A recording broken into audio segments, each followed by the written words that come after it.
I am S के Mishra and I welcome you. आज की वीडियो देख करके आपके होश उड़ जाएंगे, क्योंकि मैं लाया ही ये हूँ। मेरा टॉपिक ही आज का ये है, होश उड़ जाना।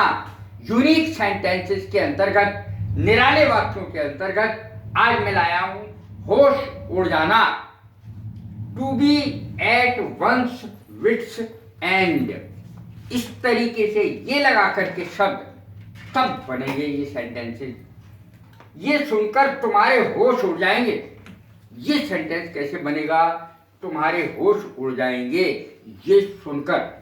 अब सुनकर की अंग्रेजी में ING लग जाएगा। हेयर माने सुनना होता है, HEAR। अब आपको मैं एक बात और बता दूं, हेयर शब्द कैसे याद रहता है। ईयर माने होता है कान, EAR, और H उससे पहले जोड़ दो तो सुनना हो जाता है उसका अर्थ। कितनी आसानी से अब याद हो गया आपको। हेयर, ईयर से पहले H लगा दो, हेयर हो गया। हेयरिंग, सुनकर, सीइंग, देखकर, इस तरीके से वाक्य बनते हैं। यह सुनकर तुम्हारे होश उड़ जाएंगे।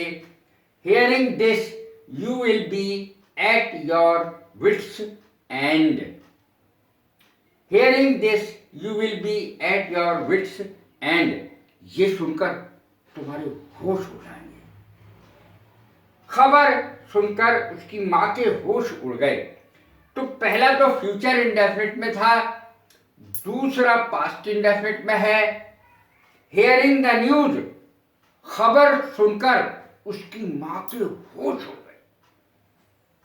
Hearing the news, his mother was at her wits end.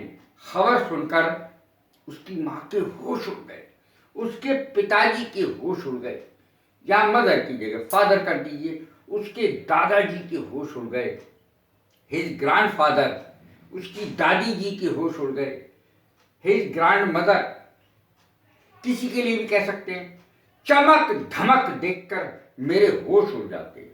कैसी शानदार चमक धमक होती है आजकल शादियों में। चमक धमक देखकर मेरे होश उड़ जाते हैं। Seeing pomp and show, pomp and show का अर्थ होता है चमक धमक। Seeing pomp and show, I am at my wits end.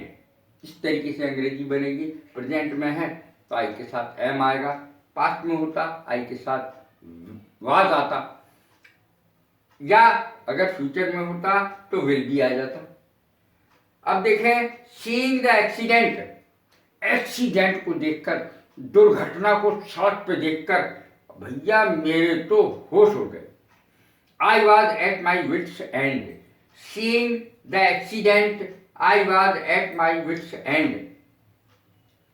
मुझे देखकर उसके होश उड़ गए, टीचर को देखकर मेरे होश उड़ गए, पिताजी को देखकर के मेरे होश उड़ गए। कैसे बनेंगे ये sentence? Seeing the teacher I was at my wits end. Seeing me, मुझे देखकर, she was at her wits end. मुझे देखकर उस लड़की के होश उड़ गए। सीइंग माई फादर, मेरे पिताजी को देख करके, I was at my wits end, मेरे होश हो गए पिताजी को देख करके। टीचर घर में आ गए, टीचर को देख करके मेरे होश उड़ गए। मैंने एप्लीकेशन दे रखी थी, मैं बहुत बीमार हूँ, और टीचर घर पे ही आ गए, मेरे होश उड़ गए उन्हें देख के। तो इस प्रकार के सेंटेंस कैसे बनेंगे? Seeing the teacher I was at my wits end, teacher को देख करके मेरे होश उड़ गए। प्रिंसिपल को देख करके, seeing the principal I was at my wits end, principal को देख करके मेरे होश उड़ गए। कैसी लगी है मेरी वीडियो? लाइक करें, शेयर करें, सब्सक्राइब करें। God bless you. Thank you very much.